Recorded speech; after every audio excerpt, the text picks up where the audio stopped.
എന്താ നിന്റെ പ്രശ്നം? ഞാനെവിടെ ഉണ്ടാവാ? ഞാൻ അവിടെ ഇല്ലേ? ഒരു കാര്യം ചെയ്യ്, ഒരു ചായ എടുക്ക്, ബാ നടക്ക്. എന്താണ് പറയുന്നത്? എന്താണ് പ്രശ്നം? നിങ്ങൾക്ക് പിണങ്ങാൻ മാത്രം കൂടാണ്ടായത്. നിങ്ങൾ എവിടെയായിരുന്നു? ഞാൻ വിളിച്ച വിഷമേ നിങ്ങൾക്ക് അറിയില്ല. അറിയോ എന്തെന്ന് പറയണോ? എന്തിനൊക്കെണ്ടായ പ്രശ്നം വിളിച്ച് പറയും. നിങ്ങൾക്ക് അറിയണല്ലേ പ്രശ്നം? അറിയണല്ലേ? നീ ഒരു ചായ എടുക്ക്. ചായക്ക് തരാം. നിങ്ങൾ ഇന്നലെ എന്റെ തലയിൽ സത്യം ചെയ്ത് പോയതല്ലേ? നിങ്ങൾ എവിടെയായിരുന്നു? എവിടെ പോയി കിടക്കായിരുന്നു? നിങ്ങൾ എവിടെ പോയി കുടിച്ചു കിടക്കായിരുന്നു? അതെന്നോട് എന്നോട് പറഞ്ഞാ പറ്റൂ. ചെന്തൊരു കഷ്ടമാണ് നോക്ക്. എന്റെ കർത്താവേ, ഞാൻ ഓട് എന്ത് മറുപടി പറയേണ്ടത്? അതെ, ഞാൻ എവിടെ കുടിച്ചു കിടക്കാറുന്നു എന്നോട് നീ പറയണേ. ഞാനൊരു കാര്യം പറയട്ടെ, എനിക്ക് നല്ല ക്ഷീണമുണ്ട്, എനിക്കൊന്ന് കുളിച്ചു കിടന്ന് ഉറങ്ങണം. അതെ, ഞാനേ 2 ദിവസമായി ഞാനും കണ്ണിന്റെ പോളം അടച്ചിട്ടില്ല. ഇന്നലെ അവിടെ ഇവിടെ കുടിച്ചെടുക്കാൻ നാട്ടുകാർ പറഞ്ഞല്ലോ. ഏത് നാട്ടുകാർ പറഞ്ഞു? എല്ലാരും പറഞ്ഞു. ആരാന്ന് പറയും? ഇന്നലെ മാഷും കൂട്ടിയോട് വന്നു. അവരോടൊക്കെ ഞാൻ എന്താ പറയാ? എന്റെ പൊന്നു മേരി, ഞാൻ ധ്യാനത്തിന് പോയേക്കായിരുന്നു. ഞാൻ ആ ചന്ദ്രനോട് പറഞ്ഞു വിട്ടിട്ടുണ്ടായിരുന്നില്ല. അവൻ നിന്നോട് പറഞ്ഞില്ലേ? എന്നോട് പറഞ്ഞില്ല ചന്ദ്രൻ. എന്റെ മേരി, നീടി ഇരുന്നേ, ഇരിക്കി. മേരി, ഞാൻ മാഷ കാണാനല്ല ഇന്ന് പോയത്. മാഷ കണ്ട് ഞാൻ അവിടെ നിന്ന് തിരിച്ചു പോരുന്ന വഴിക്ക് ഞാൻ പള്ളിയിലൊന്ന് കയറിയിടി. പള്ളിയിൽ കയറി അവിടെ അകത്തിരുന്ന് കർത്താവിന്റെ തൂങ്ങപ്പെട്ട രൂപത്തിന് മുന്നിലേ ഞാൻ എൻ്റെ മനസ്സിലെ വിഷമങ്ങളും സങ്കടങ്ങളും ഒരുപാട് കാര്യങ്ങൾ പറഞ്ഞ് ഞാൻ കർത്താവിനോട് പ്രാർത്ഥിച്ചു. ശരിക്കും ഞാൻ കർത്താവിന്റെ മുന്നിൽ പൊട്ടിക്കരഞ്ഞു കയറിയ. ഞാനൊന്നും അറിഞ്ഞില്ല. ഈ അവസ്ഥ കണ്ടപ്പോഴേ അച്ഛനാകെ പതിച്ചുപോയി. അച്ഛനെ അടുത്ത് വന്നിട്ട് പറയാ, ഞാൻ ജീവിതത്തിൽ പള്ളിയിൽ പോണത് ആള് കണ്ടിട്ടില്ലല്ലോ, അത് കണ്ടോണ്ടാവും ആളങ്ങനെ പറഞ്ഞത്. കുരിശ, നമുക്ക് ധ്യാനം കൂടാം. അപ്പൊ പിന്നെ ആലോചിച്ചപ്പോ എനിക്കും തോന്നി ധ്യാനം കൂടിക്കളയാം. അല്ലപ്പോ അത് വീട്ടിൽ പറയണ്ടേന്ന് ആലോചിച്ചു. അപ്പോഴാ പള്ളി പഠിക്കാൻ നമ്മുടെ ചന്ദ്രൻ നിൽക്കണല്ലേ. ഞാൻ അവനോട് പറഞ്ഞു, എടാ നീ മേരിയോടൊന്ന് പറഞ്ഞേക്ക്, ഞാൻ ധ്യാനം കൂടാൻ പോകണമെന്ന്. അവൻ പറയുകയും ചെയ്തു. ഞാൻ വീട്ടിൽ പോയി പറഞ്ഞോളാം. ഇതൊന്നും അവനോട് പറഞ്ഞില്ലല്ലോ. ഇതൊരു ചതിയായി പോയിട്ടാ. ചന്ദ്രനെ ഞാൻ കാണട്ടെ. എന്റെ മേരി, ഇതൊക്കെ കർത്താവിന്റെ ഒരു പരീക്ഷണവും. ഇനി എന്തൊക്കെ കാണാൻ കിടക്കണം. ചിലപ്പോ നമ്മുടെ ചന്ദ്രൻ പറയാൻ മറന്നതാവും.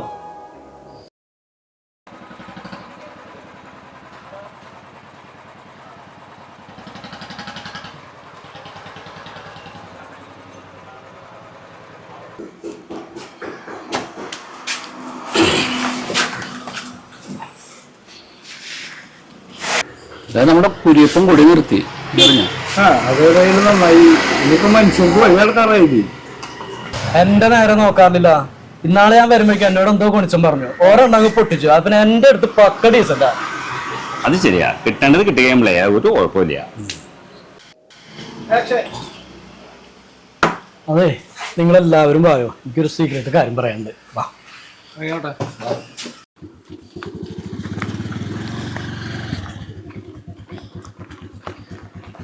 അപ്പേ നിങ്ങ ഒരു കാര്യം നിങ്ങൾ സംസാരിക്കുക.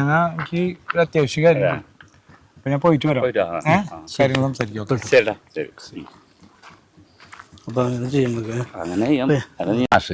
എങ്ങനെങ്കിലും അവസാനം ഒരാളെയും കൊണ്ടുവരും. അതിനെന്താ, എവിടെ നിന്ന് കൊണ്ടുവന്നാലും തോറ്റില്ലേ? സംഭവം ശരിയാണ്, തോറ്റു. നിസാര 2 വോട്ടിനാണ് തോറ്റത് കഴിഞ്ഞ പ്രാവശ്യം.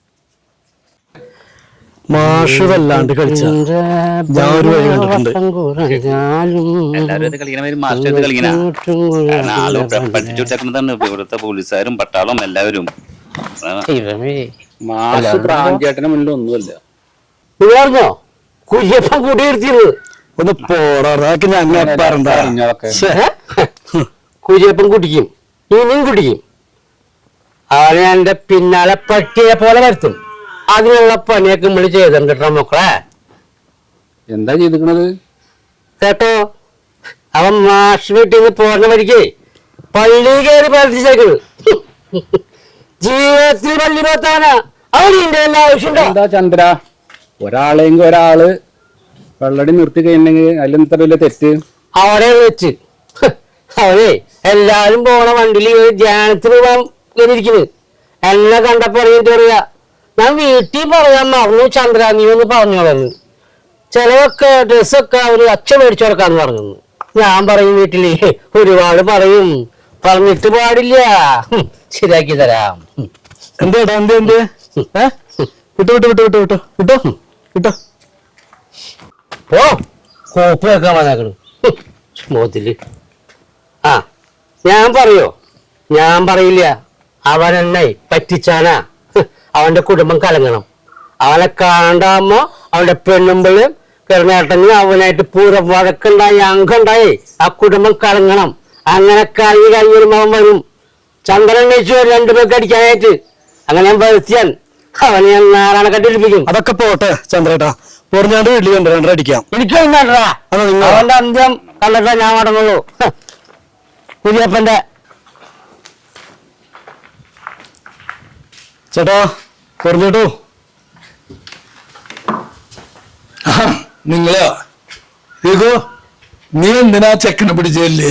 അത് നിങ്ങളെ കൊടുത്തപ്പോ നീ നന്നായിട്ട് കൊടുത്തില്ലേ? കൊടുക്കുമ്പോ നന്നായിട്ട് കൊടുക്കണം. എല്ലാവരോടും മാന്യമായി പെരുമാറണം. അടുത്ത പഞ്ചായത്ത് ഇലക്ഷൻ അല്ലേ വരണേ? അല്ലേ?